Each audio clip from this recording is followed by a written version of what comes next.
지금 현재 무주택자이신 분들은 올해 11월 달을 노리시면 좋을 것 같습니다. 안녕하세요. 재테크 읽어주는 파일럿입니다. 지금 주택을 가지고 있지 않지만 주택을 사려고 생각하시는 분들이 꽤 많이 있죠. 이런 분들은 주택 가격이 떨어지나 싶었는데 최근에 이제 다시 소폭 반등을 하다 보니까 내가 또 기회를 놓친 게 아닐까 이런 생각을 하고 계시는 분들이 많을 겁니다. 그런 분들을 위해서 올해 11월 달에 굉장히 좋은 기회가 오는데요. 어떤 기회인지 같이 한번 공부를 해보도록 하겠습니다. 화면을 보면서 얘기를 나눠보시죠. 무주택자는 11월을 노리면 좋은데요. 그 이유는 특급 위치에 물량이 나오기 때문입니다. 그것도 수도권에 나오게 되는데 수도권 중에서도 특급 위치, 가장 좋은 위치에 물량이 나오게 된다는 거죠.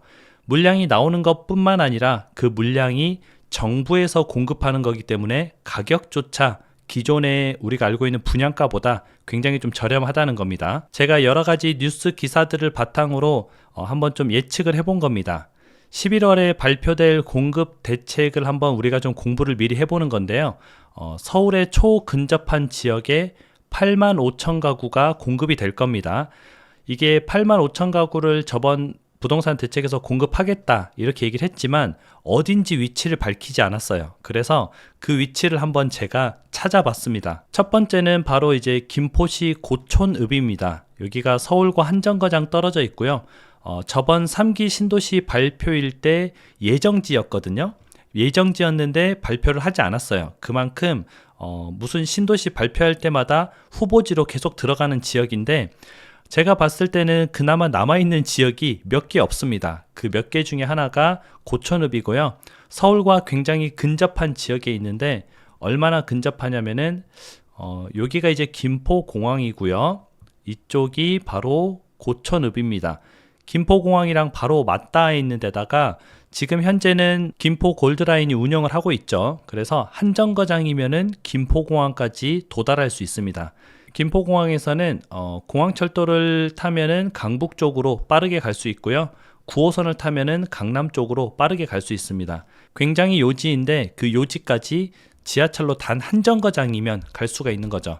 지금 고촌이라는 곳은 굉장히 이제 위치는 좋지만 촌동네에 가깝습니다. 실제 가보면 이게 좋은 곳인가? 라는 생각이 들죠.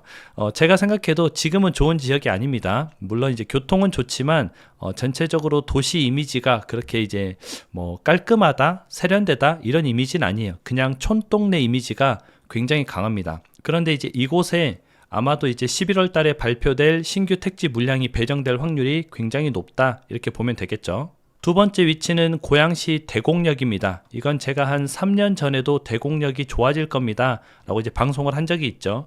그래서 대곡의 밝은 미래에 대해서 얘기를 했었는데 그때 이제 GTX가 들어올 겁니다 얘기를 했는데 어느새 이제 공사가 거의 다 마무리가 돼가고 있죠.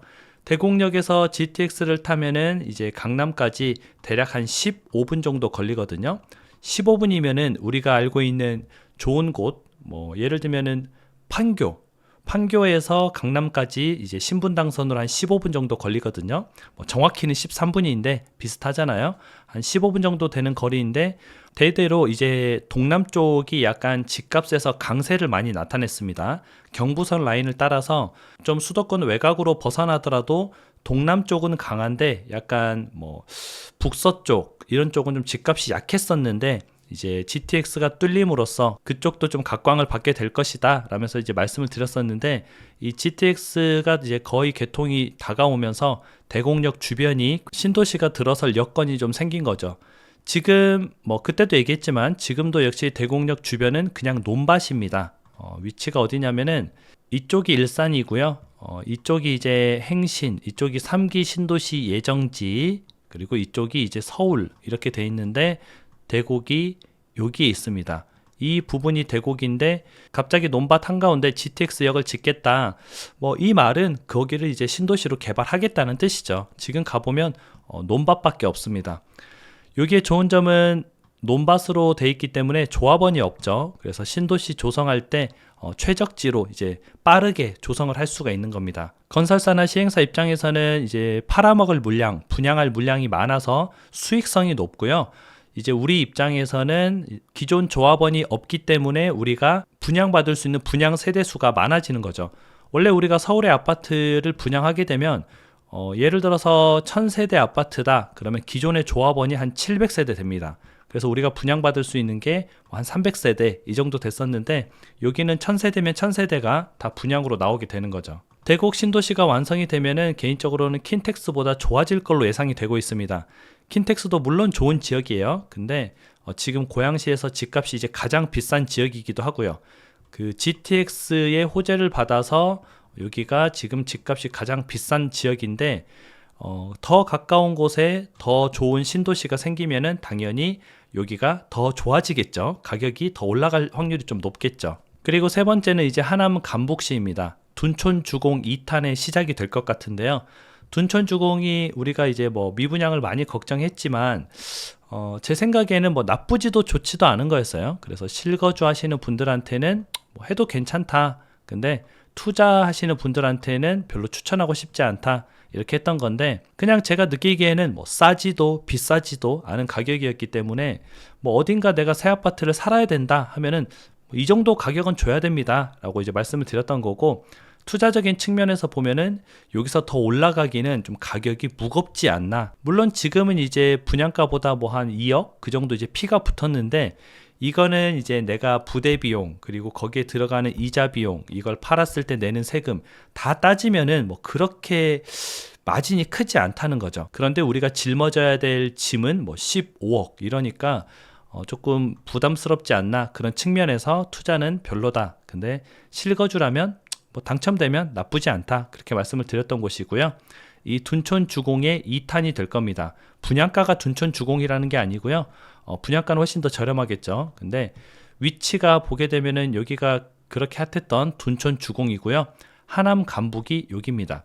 둔촌 주공과 맞닿아 있죠. 그러면 둔촌 주공보다 조금이라도 싸게 분양하면 제 생각에는 뭐 훨씬 쌀 것 같은데 싸게 분양하면 당연히 여기 17억 주고 들어가는 게 아니라 뭐 여기가 10억이다. 그럼 이쪽으로 가겠죠. 물론 10억은 그냥 제가 그냥 뱉은 말이고 이게 얼마가 될진 모르지만 아무튼 둔촌 주공보다는 훨씬 싸다는 거죠. 왜냐하면 둔촌 주공은 민간에서 한 거고 여기는 정부에서 한 거기 때문에, 그리고 거의 여기는 지금 논밭이기 때문에 시골이기 때문에 땅값이 싸겠죠. 그래서 하남 간북도 괜찮다 이렇게 보고요.